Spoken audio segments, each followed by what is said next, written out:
नागपूर महापालिका निवडणुकीसाठी महायुतीत भाजप शिवसेना यांच्या जागा वाटपावरून झालेल्या पहिल्या टप्प्याच्या बैठकीत शिवसेनेकडून 50 जागांचा प्रस्ताव देण्यात आला. सेनेच्या प्रस्तावाबाबत स्थानिक भाजप नेते ज्येष्ठ नेत्यांकडे पाठवतील आणि त्यानंतर पुढचे 2 दिवसानंतर यासंबंधी पुढची बैठक होणार आहे. जागा वाटपाच्या या पहिल्या बैठकीमध्ये महायुतीचे आणखी एक घटक पक्ष असलेला राष्ट्रवादी स्थानिक नेते मात्र नव्हते. महायुतीच्या जागा वाटपाच्या या पहिल्या टप्प्यातील चर्चेत भाजप आमदार प्रवीण दटके, माजी आमदार अनिल सोले, गिरीश व्यास उपस्थित होते. तर शिवसेनेकडून आमदार कृपाल तुमाने, विदर्भ संघटक किरण पांडव आणि शिवसेना नेते सूरज गोजे उपस्थित होते. भारतीय जनता पक्षाच्या नेत्यांसोबत, ज्यामध्ये अनिलजी सोले साहेब, गिरीशजी व्यास, प्रवीणजी दटके हे त्यांच्यातर्फे BJP तर्फे होते.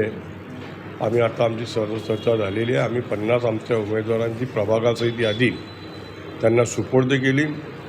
50 जागाची मागणी आहे. त्यांनी सांगितलं की ते पण आपल्या वरिष्ठांसोबत चर्चा करून या 2 दिवसामध्ये याच्यावरती पुन्हा आम्ही बसणार आहोत. त्यामध्ये त्याचा निर्णय होईल.